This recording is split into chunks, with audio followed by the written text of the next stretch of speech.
¿Qué tal? Muy buenas y bienvenidos un programa más aquí a Madrileños por el Fútbol en esta segunda temporada, tercer programa, y hoy viajamos hasta El Salvador. Hoy hablamos con un entrenadorazo de aquí de la casa de Madrid, que lo tenemos allí como seleccionador. David Dóniga, ¿qué tal? ¿Cómo estás? Muy buenas. Hola, muy buenas a todos. ¿Qué tal, Gaby? ¿Cómo estás? ¿Qué tal todo por allí? Cuéntame, ¿qué tal la cosa por allí? ¿Cómo va todo? Entiendo que estamos en un podcast y la gente podrá ver esto antes o después, a día de hoy, que estamos a finales de enero y después de casi 20 días de trabajo aquí, ya parece que el trabajo ha conseguido que vayamos a velocidad de crucero y hemos pasado la primera semana de trabajo, una segunda semana con el partido del Inter Miami, que fue con el que debuté, con un 4-0 con el equipo de Tata, con los Cuatro Magníficos, y con un debut muy especial. Imagínate lo que puede ser venir aquí a El Salvador y a defender esta selección, este país, en el Estadio Nacional. Disfrutamos de un gran día y otra semana de trabajo preparando lo que viene siendo ahora la continuidad de estos amistosos que servirán para llevar al equipo a junio, que es donde tenemos los primeros partidos de clasificación para el Mundial. Sí, porque además tenéis esos partidos, si no me equivoco, Surinam, San Vicente y Granadinas puede ser el otro y otro que todavía no está confirmado, ¿no? Son esos, ¿no? Es un grupo de 5. Eso es el grupo de 5. Se juegan 4 partidos nada más, no se juega ida y vuelta, es una primera fase. Y tendremos a Puerto Rico en el partido inicial de casa. El segundo partido será visitar estas islas que aquí en el Caribe entran en juego y son muy complicadas por todo el contexto que gira alrededor de todos los procesos de viaje, de campo y demás. Y tenemos el año que viene ya los 2 partidos que quedan, uno contra el enfrentamiento entre Curcos y Caicos, que es otra isla, y Anguila, que será también fuera de casa, y el último, también en junio, 2 seguidos en la ventana de 2025 de junio contra Surinam, que será donde cerraremos el grupo. Es una liguilla como se juegan ahora, ¿no? Que está más de moda. Sí, sí. Se juegan todos contra todos, pero solo una vez, y donde el sorteo te lleve en casa afuera. Y será la primera fase de la que pasaremos, si todo va como esperamos, a la fase final de 12 equipos en 3 grupos de 4. Seguro que sí. Para ver Seguro qué que se... sí, David. Seguro que sí pasáis, fijo. Porque ahora tenéis el próximo es un amistoso contra Costa Rica, el día 3 de febrero. Eso es, el viernes que viene tenemos el partido en San José contra la selección de Gustavo Alfaro. Empezamos el lunes la preparación del partido, próximo lunes, día 29, y nos llevará a ese partido. Aquí, con la variación, o sea, la diferencia con respecto al fútbol europeo, ¿no? Todos los o la gente que nos vea puede ser de cualquier lugar, pero como estamos hablando de un tema de la Comunidad de Madrid, la Federación, y en principio desde España estamos acostumbrados a ver una clasificación del Mundial con un grupo en el que se convoca a los futbolistas para los partidos de ventana FIFA.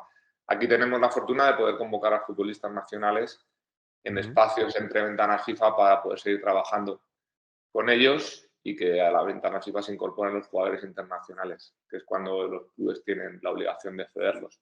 Con lo que podemos acumular semanas de trabajo sin necesidad de esperar a que lleguen esos días tan concretos. Bueno, a ver qué tal va. Seguro que va muy bien, David. Seguro que sí, ya verás. Vamos a empezar, como en todas las entrevistas estas que hacemos en Madrileños por el Fútbol, desde el principio. Todos sabemos que tú eres embajador de Torrejón. Tú naces en Torrejón.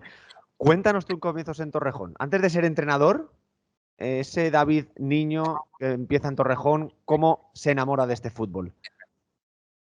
El nacimiento es en Madrid, Sí. en Príncipe de Vergara, Sí. además. Una clínica que ya ni existe, ahora no sé si es un hotel o son apartamentos. Lo que pasa que antes, yo no soy demasiado mayor, pero ya en los años 80 todavía no había, yo soy del 81, todavía no había hospital en Torrejón. Y nací en Madrid y me crié desde el nacimiento en Torrejón de Ardoz, ha sido mi casa, y allí fue donde empecé a jugar al fútbol en el colegio, como supongo que todos los niños de nuestra generación, Ujú. en las pistas de fútbol sala que teníamos en el recreo, antes, después de clase, durante los espacios de comedor. Además, en una zona en la que el fútbol sala fue muy importante en los años 80, 90, creo que fue el origen del potencial que ha tenido el fútbol sala en España Ujú. en toda su historia, que fue el Parque Cataluña. Ahí Pepe de la Sagra y Guti fueron dos de los míticos futbolistas que salieron Ujú. de ahí. Y a partir de los 6 7 años ya empiezo a pedirle a mi padre que me lleve a un equipo, porque jugar en el recreo siempre queda corto, ¿no? Y en esa liga local de Torrejón empezamos a jugar, un equipo ya extinto que se llamaba Amistad, Ujú. y a partir de infantil tuve una prueba con el Madrid, estuve 2 años en la cantera y volví ya en cadete otra vez a jugar a Torrejón. De ahí un periplo por varios equipos a nivel juvenil hasta División de Honor, que jugué en el Club Deportivo Guadalajara un par de años, uno Ujú. en el División de Honor sub-19 y otro en el Tercera División. Y ya te digo, toda la vida pegado a un balón y sin tener en la cabeza otra cosa que estudiar y correr detrás de la pelota.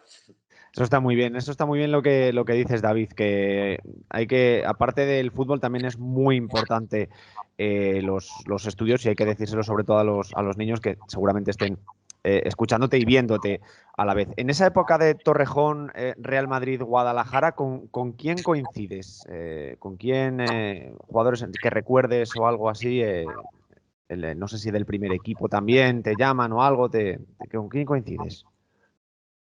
En, en Torrejón el inicio es junto a un gran amigo que es el Manuel Sierra, que Ujú. prácticamente nuestra carrera va paralela, aunque el equipo es diferente. Luego hicimos en Madrid y luego le entreno yo a él. Es actualmente mi agente y la persona, para mí, la mejor en el mundo de la representación.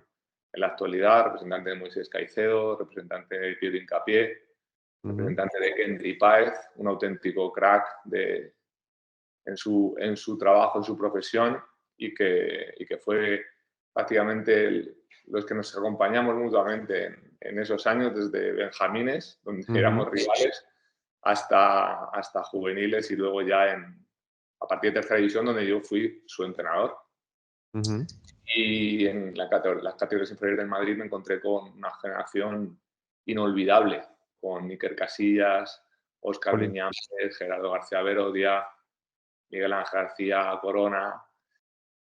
Bueno, imagínate todos los que llegaron a primera de esa Sí. quinta, se fueron incorporando los Borja, los Rubén, Baldo, Corrales.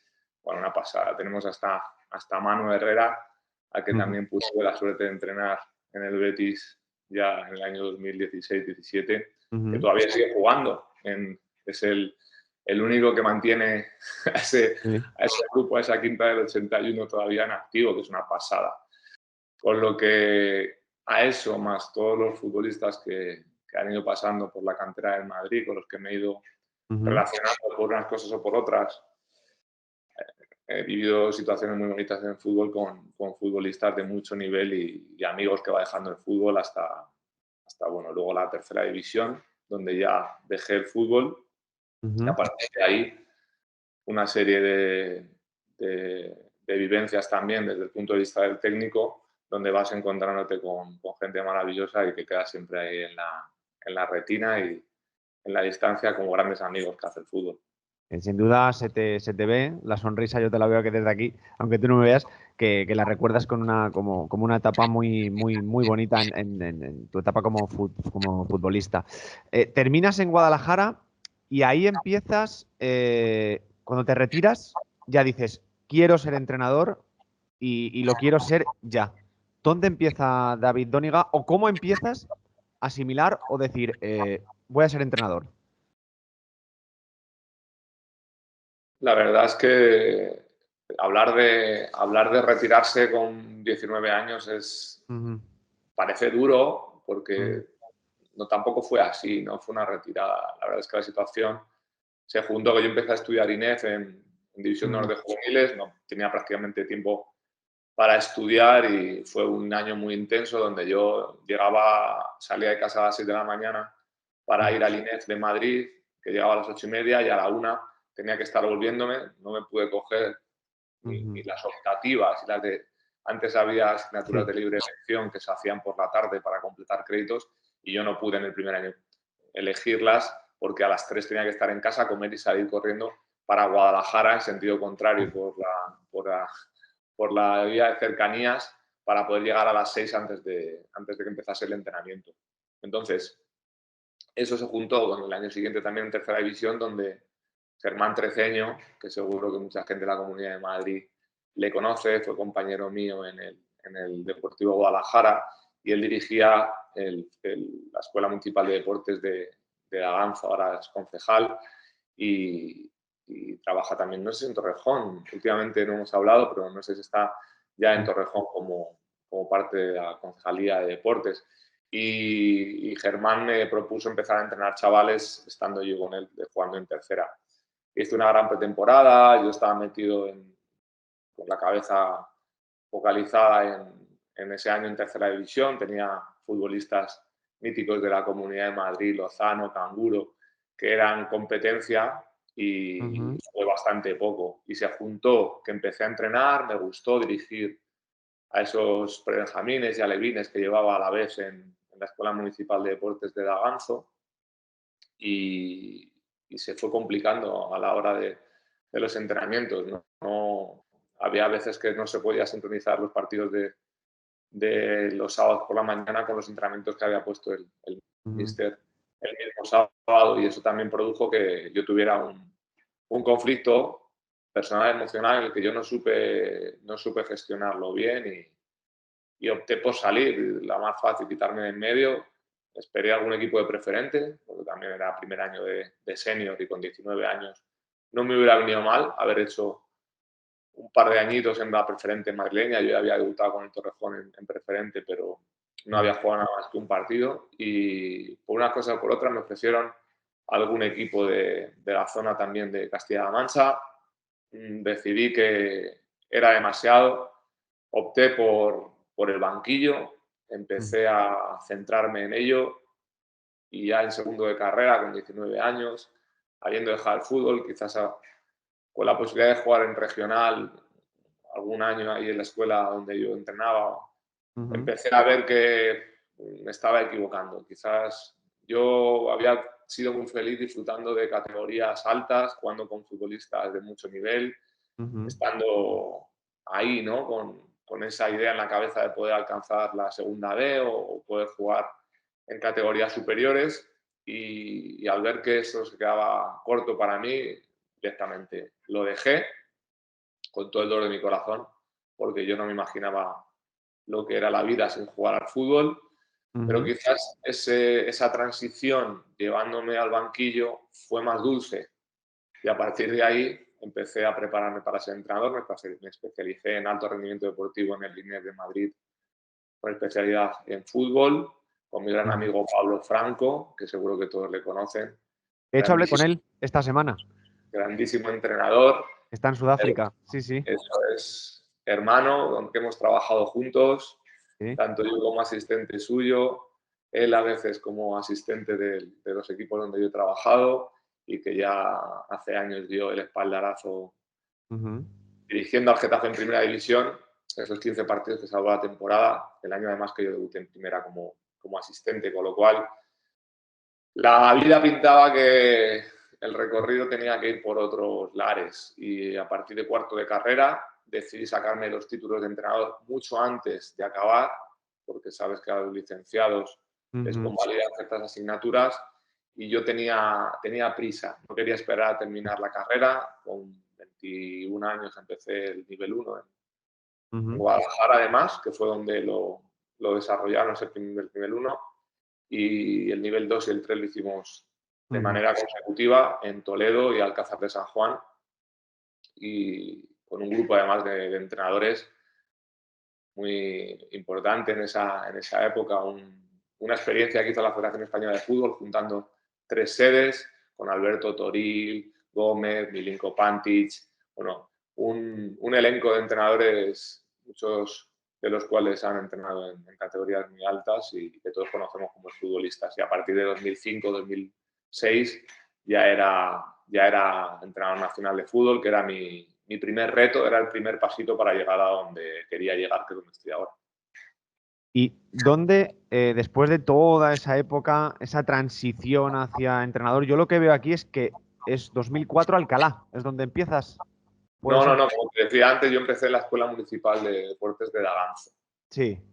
Lo que pasa que después de 2-3 años, y ya con los primeros títulos de entrenador, Eso es. salí de la escuela con muchas cosas. Al final te vas Mm. adaptando a las situaciones, los chicos se adaptan a ti, necesitas cambios y empezar a crecer, y ese crecimiento vino de mano de los que dirigían en esa etapa la escuela de la Real Sociedad Deportiva Alcalá. Por temas de trabajo no pude estar nada más que 2 meses, tuve que dejarlo. Ujú. Y de ahí me ofrecieron dirigir en la agrupación deportiva Complutense. Todos Bueno, al lado, recordáis, al ladito. al lado, allí hice un año muy bonito dirigiendo a la Levín de Autonómica y al cadete de Autonómica junto a Javi, que era el Ujú. director de la escuela en ese momento.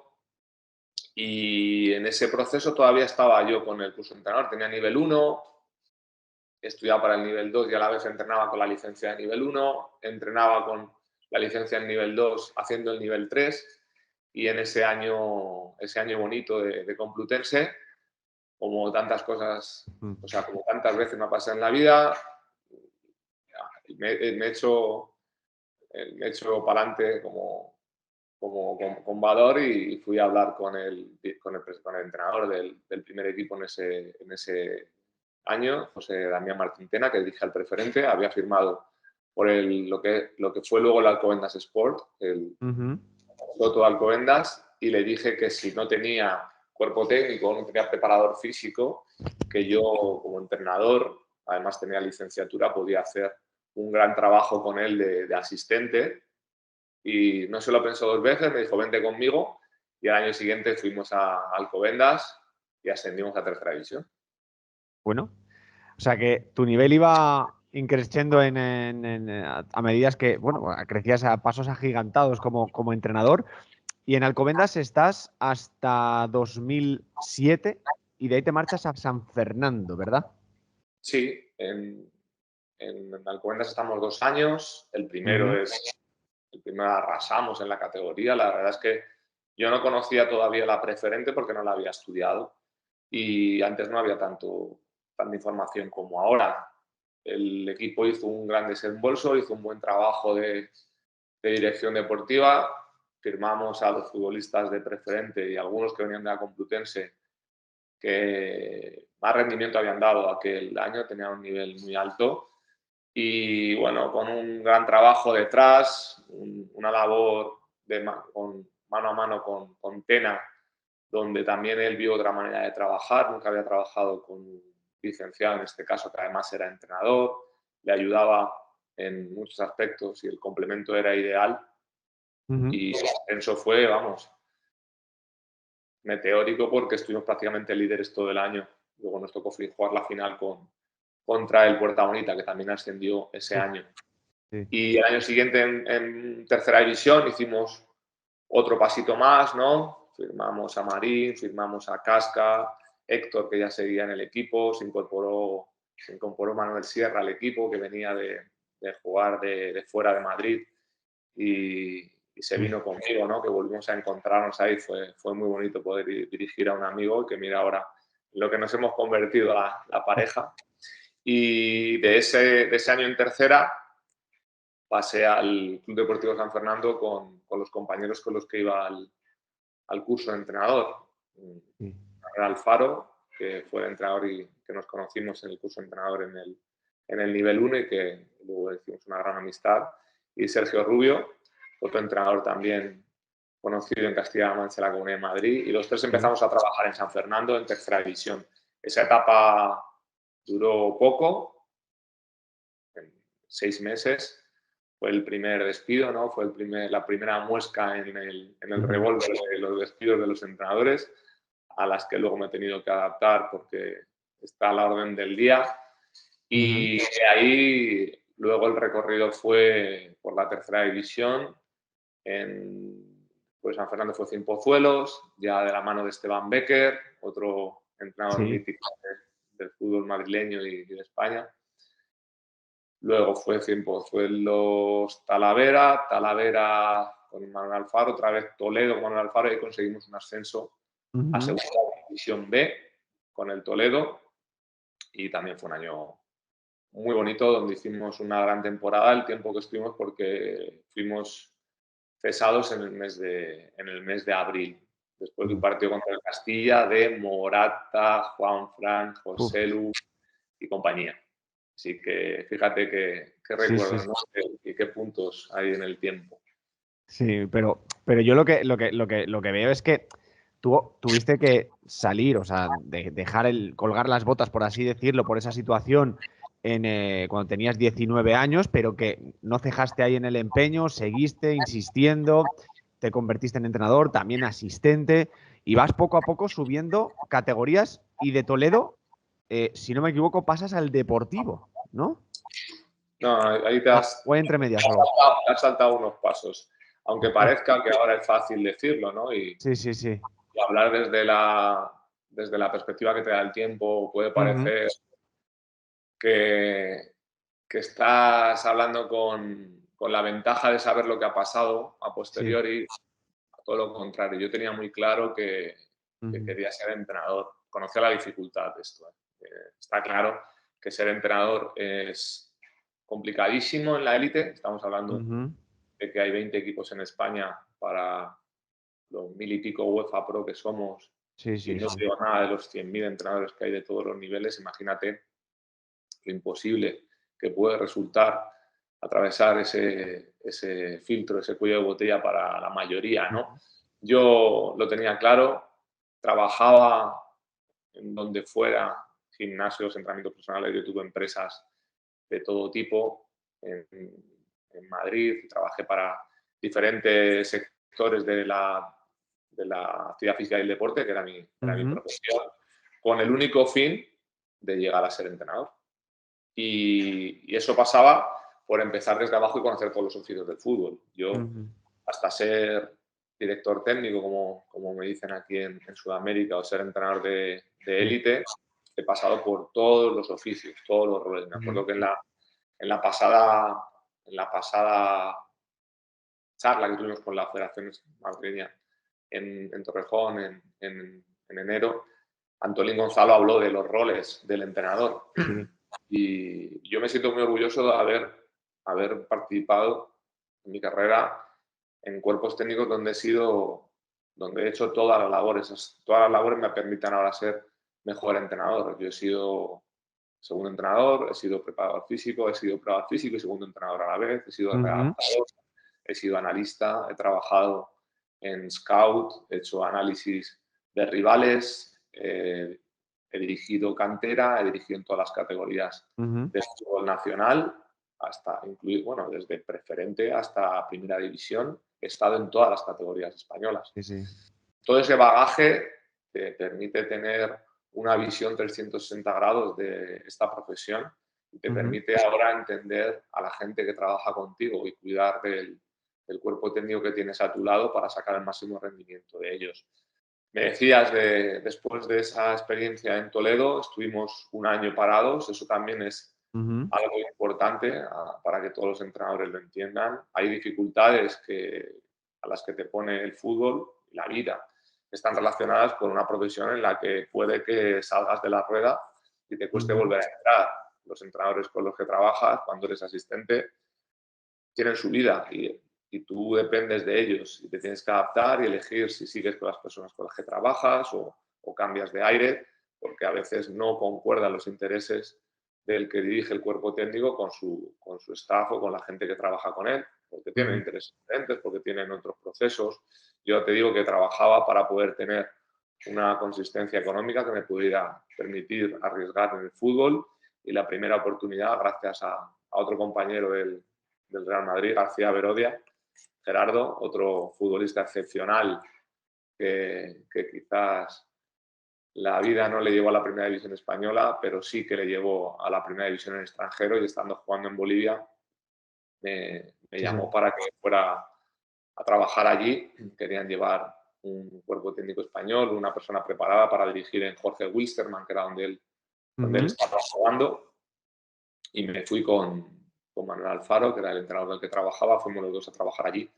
Y ese fue mi debut en el fútbol profesional, en la Liga Tigo de Bolivia, junto a un amigo de la infancia, Gerardo, y con toda la ilusión, ¿no?, de ir a trabajar, por fin, ¿no?, dar el salto, dejar todo en España, porque yo ni era funcionario, ni tenía un colegio detrás, ni un respaldo económico. Yo dejé todo lo que tenía aquí en España para dedicarme al fútbol, y en abril firmamos en diciembre, empezó el torneo Apertura en enero de 2014, recuerdo un 19 de enero, y en abril estaba en casa. Nos cesaron a finales de abril, a mí me ofrecieron quedarme, pero decidí que, igual que había venido con el entrenador, marcharme. Esa lealtad en el fútbol es necesaria, sobre todo para tener paz mental, porque hay que ser agradecido con la gente que te da ese trabajo, ¿no?, y que te permite poder desempeñar tu labor, tanto con Gerardo, que se portó de 10 y que seguimos teniendo una gran amistad, como con Alfaro, que era la persona con la que estaba trabajando. A partir de ahí surgieron las dudas, ¿no? Dices, ¿qué hacemos ahora? Ya no tengo trabajo, no tengo nada en España, lo he dejado todo por esto, tenía un contrato de año y medio y de repente todo se ha ido al traste. Confianza, trabajo y seguir, como decía yo en la charla, ¿no?, seguir tu sistema, seguir tu método, tu protocolo de trabajo, que es insistir, persistir, no dudar nunca de la capacidad que tiene, crecer. Y desde ese mes de abril, mayo, que yo llegué a España de vuelta y que no tenía trabajo, empecé a desarrollar otras capacidades. Me puse a tope con el inglés, me puse a tope con el conocimiento de la nueva tecnología aplicada al fútbol, GPS, control por pulsómetro de la carga externa, análisis del rival a través de herramientas como Sportscode, que es la que utilizo desde entonces. E incluso hice formaciones paralelas, formaciones en otro tipo de disciplinas, como el quiromasaje o similares, ¿no?, que me permitía también tener un espectro mayor, ¿no? Soy una persona inquieta, a la que le gusta estudiar, y aproveché ese periodo, ¿no? En un momento dado, también un compañero de carrera, en un campus, recuerdo, estaba junto a Pepe de la Sagra en Torrejón haciendo un campus de verano, y vino al campus Pedro Gómez Carmona y me ofreció ir a trabajar con el cuerpo técnico de Gabriel Humberto Calderón, el mítico futbolista argentino que jugó en el Betis y en el Paris Saint-Germain. Y esa experiencia se hizo de rogar, porque me ofrecieron irme, pero no cuándo. Y estuve todo el verano estudiando, trabajando, apoyándome en grandes profesionales, por ejemplo, de la tecnología en España, preparadores físicos como Manuel Apuente, como David Viejo, como Fabio Nevado, que tuvieron la gentileza de ayudarme a formarme. Eran grandes profesionales en ese momento en el manejo de la tecnología, y gracias a ellos también fui creciendo como técnico en general. Al final yo tenía un concepto global de lo que era mi profesión y no me importaba tener que hacer una u otra labor porque me sentía técnico, ¿no? Y en septiembre, octubre, tuve un viaje a conocer a Gaby, a Calderón, para confirmar que nos íbamos a Emiratos Árabes, al Wasl, que era el equipo en el que había firmado. Por el camino, ese verano, bueno, pues gracias también a un buen amigo, a Miguel Torres, el exfutbolista de Getafe, conocí a Víctor Sánchez del Amo y empezamos a tener una relación muy cordial a nivel profesional, y a intercambiar ideas, a intercambiar formas de trabajar. Yo tenía muy claro que mi futuro estaba en Emiratos en ese momento. Víctor empezaba a entrenar, había dejado de trabajar con Mitchell en aquella temporada, en Olympiacos, y marché en octubre a trabajar a Emiratos Árabes, y fue una experiencia también maravillosa que considero que es una de las también de los puntos temporales importantes en mi formación, porque aprendí de verdad lo que era un cuerpo técnico profesional actual, no el fútbol que había conocido hasta entonces, donde aparecía el trabajo 24/7, el análisis rival propio, la grabación de todo, la recogida de datos exhaustiva de todo lo que ocurría, el trabajo con futbolistas de máximo nivel, como Hugo Viana, por ejemplo, Sí. que había estado en Valencia y Sporting de Lisboa. Y por cosas de la vida, en enero fui despedido de Al-Wassel y Víctor me estaba esperando para ofrecerme irme con él. A veces las puertas que se cierran abren otras más grandes, y en abril estábamos firmando en el Deportivo de La Coruña. Y es tu llegada a la primera, porque entonces el Depor estaba en primera división en aquella temporada 15-16, que es ese año. ¿Cómo vives? O sea, no es por calificarla como menor, pero de repente Al-Wassel, que es Arabia, quiero decir Emiratos Árabes, perdona, Emiratos Árabes, a primera división española. ¿El contraste es brutal o cómo asimilas ese proceso de llegar de Emiratos Árabes a entrenar a España? Otra vez, a la primera división. La profesionalidad que yo aplico a todo Sí.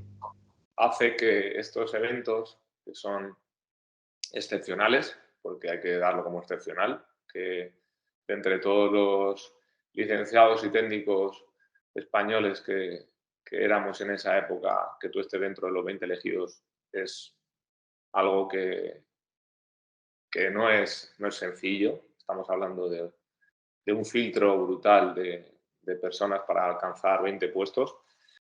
Eso no me exime de que yo lo disfrutara y lo viviera por dentro con la alegría de poder alcanzar el sueño que yo siempre he tenido, que era jugar en primera división. No lo pude hacer como futbolista y sí que lo logré desde la posición de entrenador, ¿no?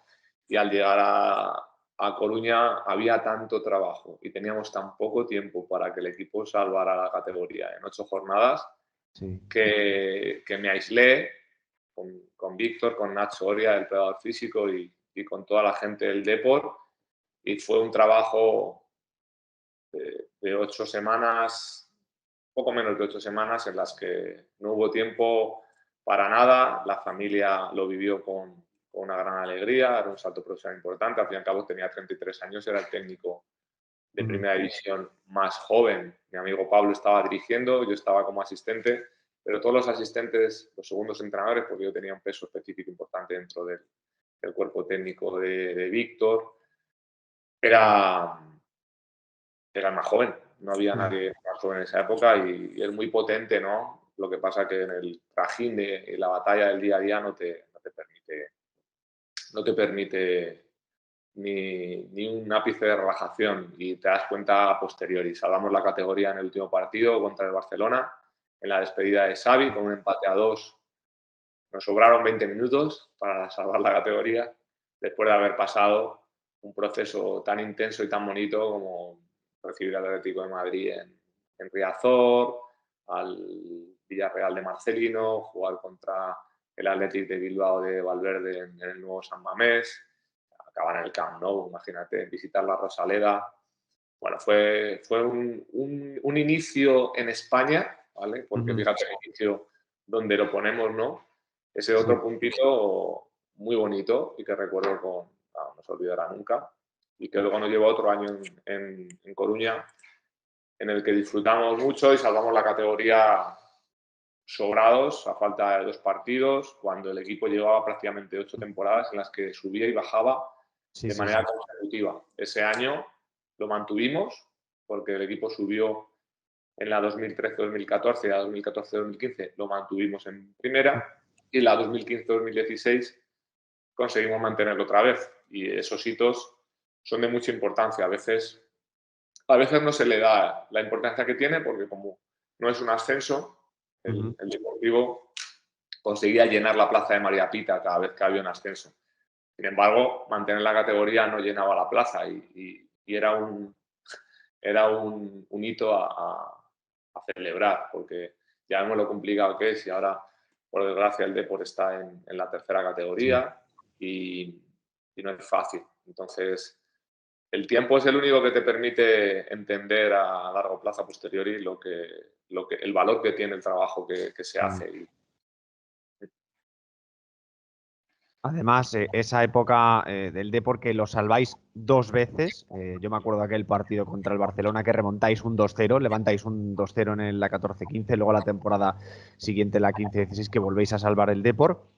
Y de ahí termina la etapa con el Deportivo y sigues con Víctor Sánchez del Amo y os vais a Grecia, ¿verdad? Eso es. En junio firmamos por el Nottingham Forest, Sí. pero antes de ir a Nottingham, el Olympiacos se queda sin entrenador. Ostras. Marco Silva, que era el que había dirigido a Olympiacos en la temporada anterior, sale del equipo, va a la Premier con la pretemporada empezada. Y el presidente del Olympiacos, que es el propietario también de Nottingham, ahora de otro club en Portugal, decide que nuestro destino debe ser Atenas. Y otro paso, imagínate, pasar al mejor equipo de Grecia, a un equipo mítico de competiciones europeas, de Champions. Y en esa temporada llegamos evidentemente el equipo no estaba en una situación idílica, de ahí que Marco Silva se marchara. Había muchas cosas que no conocíamos y prácticamente terminada la primera eliminatoria de la fase previa de Champions somos despedidos y volvemos a España después de prácticamente un mes y poco en Grecia, donde yo disfruté muchísimo y volví otra vez a sentir que, bueno, que estaba preparado para esto, para dirigir a jugadores del nivel como el que teníamos en Cambiaso, en el Chori Domínguez, jugadores de la élite mundial que yo había visto jugar en el Bernabéu y que ahora los tenía a mi disposición para sacarles el máximo rendimiento. De ahí volvemos a España y tras 2 meses prácticamente viendo fútbol y no nos dio tiempo a sentarnos, firmamos en el Betis. Y pues otro escalón más. Todo muy rápido, imagínate, prácticamente en la misma temporada, no, en el mismo año, Deportivo de La Coruña, Olympiacos y Betis. Y el crecimiento también para mí es exponencial. Imagínate si me había estado preparando toda la vida para estos procesos, cuando llegan y te das cuenta de que estás a un nivel óptimo para desarrollar ese trabajo y para darle al futbolista lo que necesita, creces y empiezas a ver también que tiene su potencial y que puedes dedicarte a esto, ¿no? con toda tranquilidad porque estás preparado. Joaquín, Ceballos, Adán, empiezas a trabajar con futbolistas cada vez mejores, ¿no? y de un nivel élite. Y además, es en esa temporada 16-17, el Betis queda como en mitad de tabla y os llaman, ¿no? Para decir, oye, necesitamos vuestra ayuda aquí en el Benito Villamarín. Sí, él había firmado a Gustavo Poyet en verano, Sí. pero el equipo no había empezado como esperaban. La verdad es que el equipo venía de ascender y no, Claro. no tenían el presupuesto a lo mejor que puede manejar en los años posteriores. Y eso también hace que las limitaciones fueran mayores y quizás el objetivo no era, si no recuerdo mal, quedar entre el 12 y el 13, que puede saber a poco, pero como pasaba en Coruña, el hecho de estar varios años subiendo y bajando de categoría hace que años de estabilidad puedan generar un caldo de cultivo para lo que luego fue el Betis posterior, un equipo de Europa League para competir en la competición, en la segunda competición europea, ¿no? Y también poder aspirar a ganar algo al Rey, como pasó más adelante. Estuvimos hasta final de temporada y a partir de ahí otra vez otro proceso de paro deportivo donde yo recibo muchas ofertas ya para trabajar en solitario, para trabajar por mi cuenta, pero como hablábamos ahí, ¿no? de esa lealtad y de ese trabajo en grupo, esperamos, tuvimos paciencia, no fue fácil, fueron prácticamente 2 años sin trabajar, esperando ofertas que hubo muchísimas, por una cosa o por otra no terminan de concretarse, en Premier, en Championship, en el mercado árabe, Qatar, Emiratos, incluso fuera de Europa, en Sudamérica, hasta que llegó el Málaga Club de Fútbol y en abril de 2019 tomamos las riendas del equipo para jugar por el playoff de ascenso a Primera División. Ese año el Málaga había descendido. ¿Y cómo es esa época en Málaga? Cuéntanos, cuéntame. Pues otro de los puntos temporales, ¿no? Que marca la vida de uno. Sí. Yo me he quedado a vivir allí. Ahora estoy empadronado en Málaga y Torrejón es mi casa de vacaciones cuando vuelvo a ver a la familia, ¿no? Con lo cual, madrileño exportado que ha visto en Málaga un lugar para vivir, para un lugar maravilloso, donde me trataron de cine, donde no pudimos hacer el deseado ascenso, pero la gente lo valoró y pidió nuestra renovación y de hecho así fue. Pudimos estar otra temporada más y ¿qué te puedo contar? Te puedo contar de la ciudad, te puedo contar de la gente, te puedo contar de la afición, te puedo contar de la Rosaleda, de lo que se respira en ese club, de ese vestuario, de ese pasillo de acceso a la Rosaleda que te pone los pelos de punta cuando vas a salir al campo. Quizás he vivido uno de los momentos más emocionantes de mi carrera, que es tras un partido en el que no consigues el ascenso, en lugar de pitos o de repulsa, lo que encuentras es una afición que te pide que salgas al campo para cantarte y va a decirte que estamos aquí contigo y que el año que viene vamos a volver a intentarlo.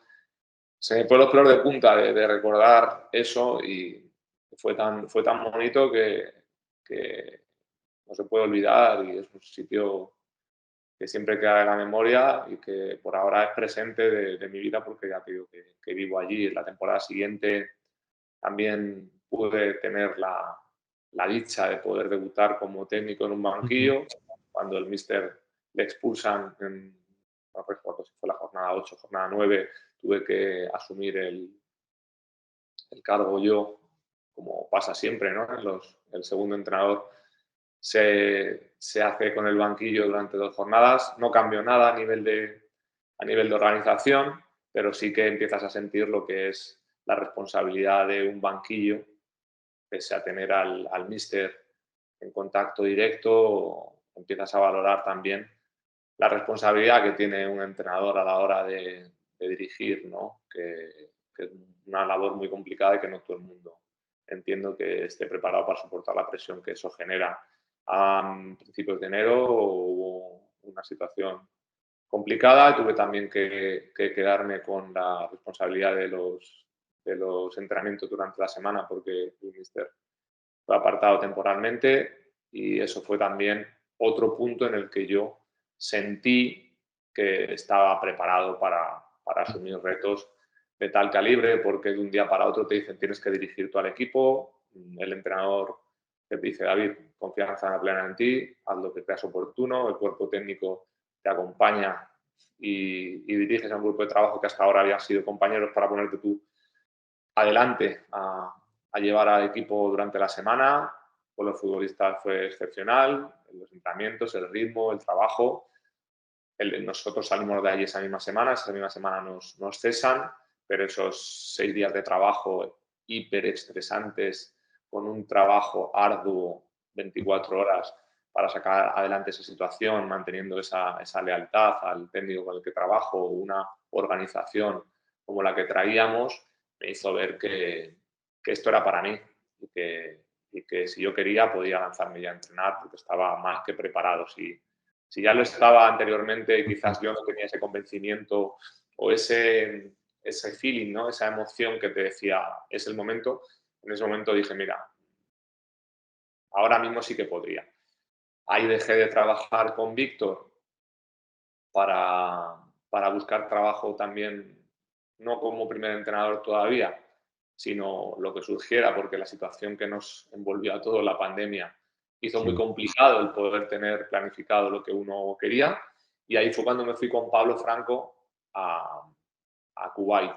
Teníamos también un proyecto muy bonito, él acababa de dejar a un asistente, Pablo no me consideraba asistente, me consideraba un amigo para trabajar, para protegerle, para estar juntos y para sacarle un rendimiento muy alto al equipo, que de hecho fue una gran temporada la que hicimos, en un periodo muy complicado, porque si la pandemia había empezado en España en enero y tuvimos un cierre de prácticamente 3 meses, cuando salimos del cierre aquí, Pablo y yo, junto a Jacobo Sanz y Alejandro Caro, otros técnicos también top, Jacobo en la preparación de porteros y Alejandro en la preparación física, marchamos en agosto y tuvimos otro cierre en Kuwait. Aparte del tema deportivo y profesional que estamos hablando, anecdótico no, es una situación muy complicada porque estuvimos 10 meses aislados, no pudimos ni competir la AFC, que era la Copa de Asia, que teníamos también un proyecto precioso donde podíamos competir por llegar alto en esa competición y ganar la liga en Kuwait con el mejor equipo del país.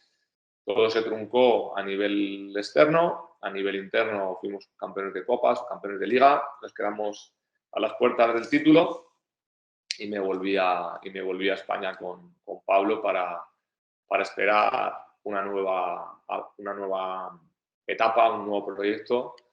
Y ya en la cabeza, después de salir de Víctor y después del trabajo con Pablo, sin duda ya era, junto a mi querido Manu Sierra, encontrar un equipo para dirigir y buscar referencias donde quizás él era fuerte como agente. Ecuador era uno de los puntos importantes porque él es sin duda el mejor agente del país y a las pruebas me remito, ¿no? Esos traspasos de Moy, Caicedo al Chelsea o la llegada de Kendry o la de Piero a Leverkusen dejan a las claras ver quién es él en el fútbol internacional y en este caso en Ecuador, donde tiene un trabajo muy potente en los últimos años y esperando una oferta, una situación positiva para poder entrar en Ecuador, aparece la selección de Panamá.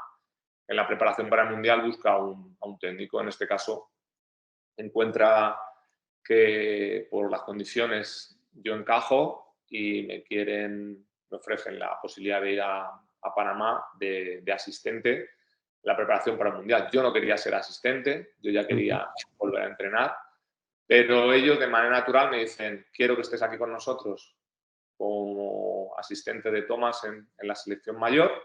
Tenemos la preparación del Mundial con una octagonal, una clasificación de una liguilla de 8, contra precisamente El Salvador, Honduras, Jamaica, Estados Unidos, México, Canadá, y a la vez vas a ser el entrenador de la sub-23 y la sub-21. Con lo cual, de una manera muy natural, como que maté 2 pájaros de un tiro, ¿no?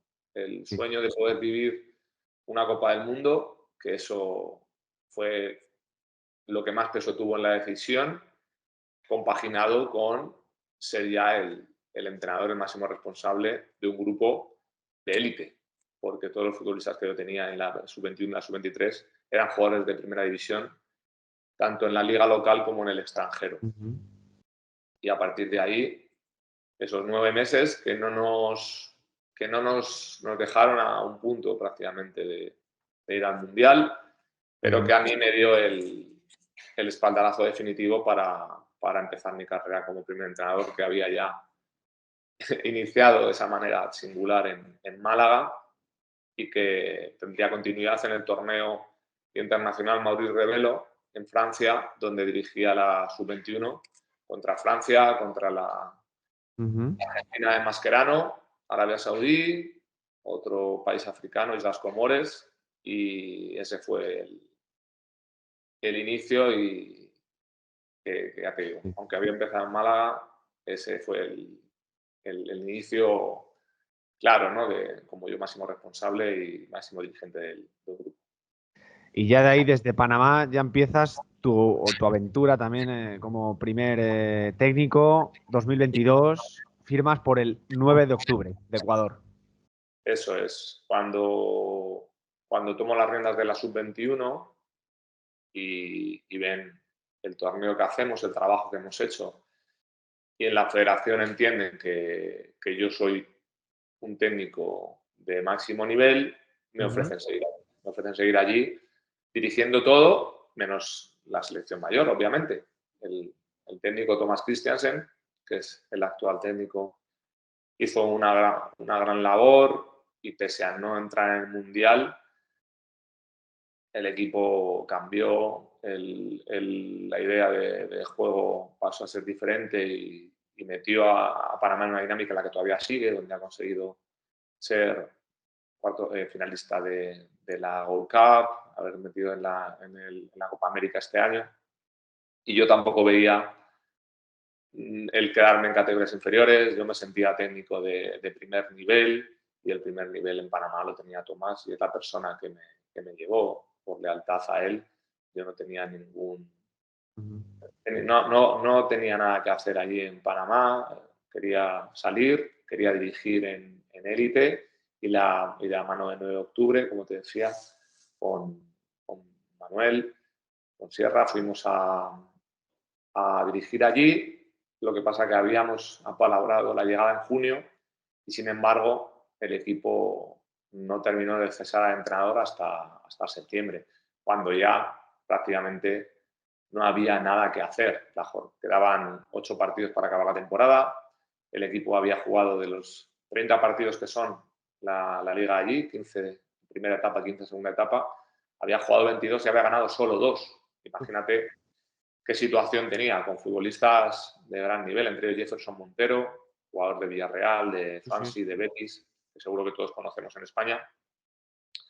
Y ese lanzarse al vacío, ¿no? Como suelo hacer yo desde que empecé a trabajar y desde que dejé el fútbol, que quizá toda la valentía que yo no he tenido como futbolista la tengo como entrenador, también fue aquí un salto al vacío, puesto que ¿quién se va a entrenar a un equipo a falta de 8 jornadas a sabiendas de que tiene que ganar prácticamente todos los partidos, ¿no? Había una motivación extra, aparte de salvar la categoría, que era muy complicado, prácticamente el equipo estaba descendido, pero tenía 5 partidos para meterse en la final de Copa y nos metimos en la final de Copa. Jugamos contra Independiente del Valle, que todo el mundo ahora conoce, y que venía de jugar la final contra Sao Paulo y ganó 2-0. Y nosotros por el camino, tanto en Liga como en Copa, tuvimos enfrentamientos con ellos, 1-0 en su casa, 4-1 en nuestra casa, resultados importantes que también hacían ver que ahí había cosas, ¿no? Tanto en el trabajo como en el equipo, ¿no? Y que, bueno, no sé lo que harían los entrenadores anteriores, no sé los procesos que se habrían vivido con los futbolistas, pero yo me encontré a un grupo muy voluminoso de futbolistas, prácticamente 35 en plantilla, de los cuales todos podían ser titulares. Fue una situación muy complicada de dirigir, de gestionar, con futbolistas importantes en el país, aparte de Jefferson, Carlos Garcés, Cortés, gente que había estado en la selección de Ecuador, que venía de Barcelona, de Melec. Estamos hablando de una plantilla muy complicada y, sin embargo, en Liga ganamos un partido, empatamos 2, hicimos muy buenos partidos a los equipos de arriba, y en Copa nos metimos en la final y con Independiente del Valle solo pudimos ser subcampeones. Pero primera experiencia de club en la que yo dirigía, primer subcampeonato de Copa, algo a destacar y de lo que me siento muy orgulloso, porque el proyecto era complicadísimo, ya te digo, salvar la categoría era una quimera y meterse en la final de Copa era muy difícil. Había equipos en liza que estaban en ese momento mejor que 9 y, sin embargo, nos metimos nosotros. Fíjate, llegaste hasta esa final contra Independiente del Valle, que también venía de disputar temporadas anteriores la Copa Sudamericana, aquella final contra Campeón de Colón. Sudamericana, de hecho, ese año. Le ganó a Claro, Sao Paulo 2-0. sí. Hay que poner en perspectiva y en valor estos hitos, porque a veces pasamos por encima sin darnos cuenta de que estamos de repente asumiendo el cargo de un equipo que va último en la categoría y que tú no lo has llevado allí y que vas a jugar contra el mejor equipo de Sudamérica en ese momento junto a Palmeiras, para Claro. ser honestos. ¿Bien? Y das un rendimiento muy alto y el equipo compite, el equipo, bueno, ya te digo, le ganamos 4-1 en casa. Cosas que yo personalmente siento como muy positivas y de las que me siento muy orgulloso. Sí. Bueno, queda el penúltimo escalón, que es San Miguelito de Panamá. Para los más desconocidos, conocen más la Liga ecuatoriana, pero ¿cómo es la Liga panameña? De repente vuelves a Panamá, San Miguelito, cuéntanos. Después de volver de Ecuador, tuve alguna posibilidad en Liga, esas posibilidades se cerraron y luego tuve otra oferta de una selección de aquí, de Centroamérica, para dirigir en enero.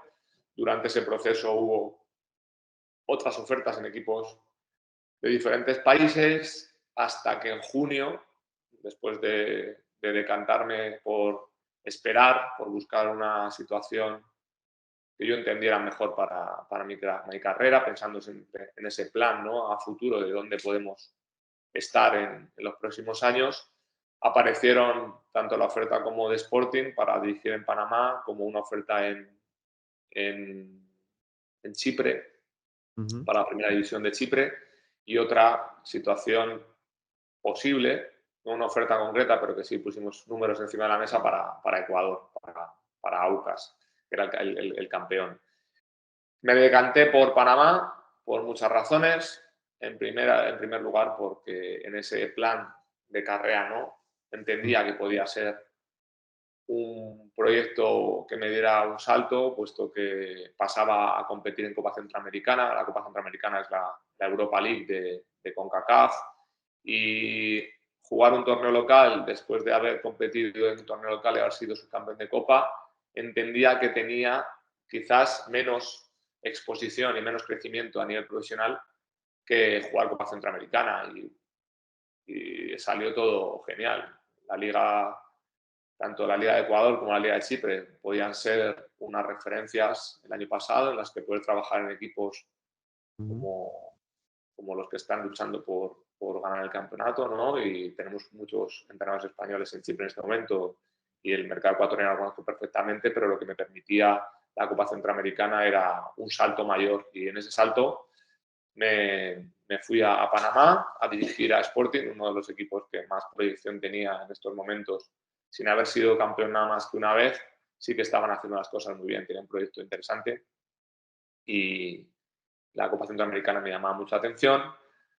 Hicimos un gran torneo, llegamos a semifinales en el Clausura, caímos contra el campeón, 3 veces campeón, que es cierto que venía muy fuerte, y en Copa Centroamericana también hicimos un gran papel, el mejor papel que ha hecho el club en su historia en la competición. Ganamos 2 partidos, nos quedamos ahí a las puertas de meternos en cuartos, un partido en casa contra Liga Deportiva Alajuelense, que es el campeón de Costa Rica y campeón de la competición en el 2024, en el 2023, que estuvo 0-0 todo el partido hasta el último minuto, donde tuvimos una ocasión para ganarlo, y en la vuelta, en el contraataque, nos hicieron el gol. Ahí había estado el clic, ¿no?, de haber pasado a cuartos de final y meterte prácticamente en Champions de CONCACAF, a quedarnos fuera, pero haciendo un gran torneo.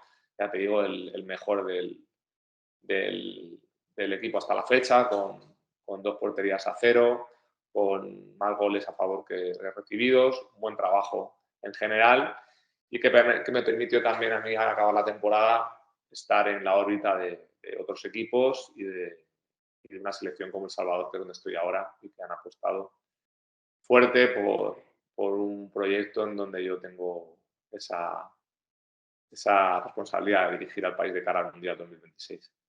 Bueno, pues ya nos queda nada para acabar, no te preocupes, David, que no nos queda nada. Y de repente terminas esa etapa y llega la oferta del Salvador. Y dices, ostras, equipo nacional, selección nacional, yo quiero entrenar a eso. O sea, dices, ¿te llega la ansia de decir yo quiero ya o lo reposas ahí diciendo, uff, selección nacional, ¿cómo tomas esa situación? Con el ansia no se pueden tomar decisiones. Vale, vale. No, con la tranquilidad de... Sí. Con la tranquilidad de, pues mira, recuerdas en la conversación que hemos estado hablando de Emiratos, de Bolivia, son Correcto, decisiones sí. que a veces tardan más o tardan menos en prepararte, Ujú. pero la exigencia que ellos demandan es de un día para otro. Sí. A veces te puede llegar la oferta en diciembre y concretarse en enero, o llegarte una semana y la siguiente tener que marchar. Pero lo que está claro es que llega un punto en el que dices, ya, mañana tienes que estar allí. Y Mm. mañana estar allí es irte a 5.000, 6.000, 10.000 kilómetros de tu casa. Y si no estás preparado para eso, entonces yo Claro. vivo desde prácticamente 2013 preparado para irme a la otra punta del mundo si mañana me llaman, porque tengo, como te decía antes, una organización de mi trabajo, unos protocolos de actuación ante situaciones Sí. como esta, que son muy demandantes a nivel emocional, y toda la familia y todo mi entorno preparado para eso. Ya están vacunados de lo que es perderme de un día para otro y desaparecer, pero a la vez también tienen la posibilidad de conocer lugares maravillosos y verme a mí trabajar en contextos excepcionales. Con lo cual, el planteamiento de la oferta llegó cuando estaba de vacaciones en Madrid, a finales de diciembre. Poco tiempo, porque tenía que estar aquí el 7 de enero, y 10 días en Navidad para hacer procesos de gestión son muy pocos días. Imagínate.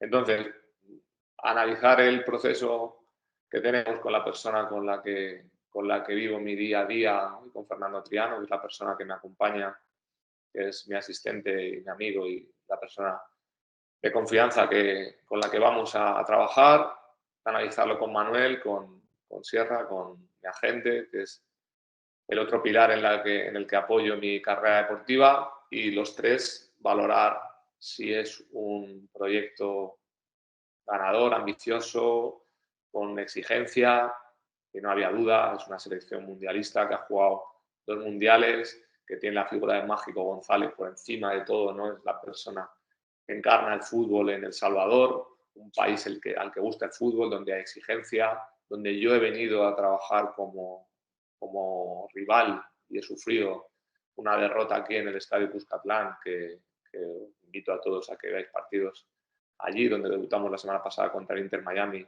y donde llenan el estadio en los partidos internacionales y cantan el himno a gritos y meten y presionan, es una maravilla. Y entonces, conociendo el contexto, conociendo al futbolista salvadoreño, habiendo venido aquí a jugar eliminatorias de CONCACAF para la clasificación para el Mundial, yo quería ser el entrenador de esta selección para el próximo Mundial. Y no tenía dudas, siempre las exigencias que hay en las negociaciones de los Ujú. contratos para atar las cosas que a nivel personal, cada uno dentro del cuerpo técnico, dentro de la federación, necesitemos para estar a gusto a nivel contractual, porque ya te digo que es muy difícil dejar todo de un día para otro, pese a tener esa costumbre, ese hábito de llevar 10 años yendo a destinos de élite con máxima responsabilidad hace 24 horas.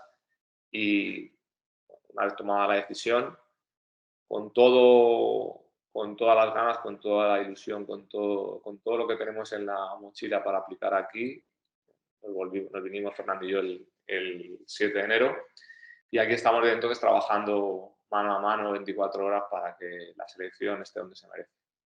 Joder, qué guay, de verdad, tu historia, David, de verdad, toda una aventura. Y ahora ya, hoy no ha podido venir Dani Castelló, que es mi compañero que suele estar por aquí, que también ejerce como árbitro y no ha podido venir. Hacemos un pequeño interrogatorio al final, ¿eh? Nada, todo fácil, no pasa nada. Cuéntanos un poquito sobre El Salvador, ¿cómo está la ciudad? ¿Dónde estás tú? Cuéntanos un poquito para los... Si nos hace ilusión visitar El Salvador, algo de allí, de la ciudad, cuéntanos, del país. Os tiene que hacer ilusión visitar El Salvador. Es un país Ujú. pequeño en Centroamérica, con lo cual tiene la posibilidad de poder llegar a todos los rincones del país un desplazamiento corto, o máximo 3-4 horas, 5 a lo máximo en algunos puntos del país. Estamos en San Salvador, que es la capital, en la ciudad deportiva La Villa Selecta. A la selección se le llama La Selecta y tienen, como tenemos en España en Las Rozas, una casa de la selección donde tenemos vivienda para los futbolistas cuando estamos en concentración, donde tenemos campos de entrenamiento, donde tenemos hosting, instalaciones, gimnasio, bueno, todo lo que demanda un equipo de élite, y estamos en una ubicación idílica en el centro de la ciudad, una ciudad segura, tranquila, muy organizada, bastante limpia. Es un sitio en el que da gusto ir por la calle, vas con la tranquilidad de poder pasear como puedas pasear por cualquier punto de Madrid. Gente muy amable, gente que me está transmitiendo mucho cariño desde la llegada y que está deseosa de ver ganar a la selección. Y tenemos, a nivel turístico, para que la gente nos acompañe cuando venga a ver a la Sele, la playa prácticamente 30 minutos, 40 minutos, tenemos volcanes, tenemos zonas de bosque y zonas tropicales en todo el perímetro, cerquita de aquí a 2 horas de vista, y luego las fronteras con otros países cercanos que también pueden visitarse, con lo cual entiendo que a nivel personal vamos a disfrutar también mucho de este país, donde se puede vivir muy bien, donde se pueden hacer muchas cosas en los pocos intervalos mínimos que tenemos para poder disfrutar de tiempo libre, que desde que he llegado, yo pienso que, no me equivoco, te digo que he tenido 14 horas libres en 20 días. Pero bueno, esperemos que eso también se vaya regulando, porque necesitamos tener la cabeza despejada. Yo quiero vivir aquí, quiero empaparme de la gente, del día a día, de la cultura. Estoy muy adaptado a la zona porque son muchos años viviendo fuera, y en este caso en la zona de Centroamérica, Sudamérica, y a la vez quiero vivir el día a día de la gente para estar cerca, porque mi cargo también lo exige. Jolín, qué guay. Me lo voy a anotar, ¿eh? El Salvador me lo voy a apuntar. Otra cosa que nos gusta preguntar, comida de allí. Una que nos digas, esta es lo mejor que he comido aquí en El Salvador. Aquí la comida típica es la pupusa, que son unas tortillas de maíz que, similar al taco, al concepto de taco, lo que hacen es abrirse por dentro para introducir todo tipo de proteína, de carne, de pescado, de verdura. Es lo típico del país. Aparte, la comida en todos los países la tienes. Comida de todos los lados, y allá donde vayas a vivir vas a encontrarte todas las tendencias, porque esa globalización también en el tema gastronómico se ha dado, y aquí tienes el centro español a una calle donde hacen paellas y tortillas de patata, hay mexicanos por todas partes. Es una cultura que gusta mucho de la cocina Tex-Mex, y también la cocina americana que tiene invadido el mundo, ¿no? Y yo me quedo con los platos locales, con cómo preparan la carne, cómo preparan el pescado. Aquí es muy típico también el plátano machacado, el patacón, el plátano que le llaman tajadas, ¿no? Que es como frito. Entonces tienen mucha variedad. Yo soy muy estricto en mi alimentación y me cuido mucho en el entrenamiento y en la nutrición, y también dejo espacio para disfrutar de la gastronomía salvadoreña. Y vale, me quedan dos. Una, ¿estás ahora con alguna serie, documental, algo? ¿Te tira a decir, estoy viendo fútbol de aquí de Europa o algo en tus ratos libres? Cuando puedes, lo poquito que te queda. Personalmente, veo muy poca, bueno, no veo la televisión. La televisión la tengo aquí en el cuarto de la selección, que es donde trabajamos.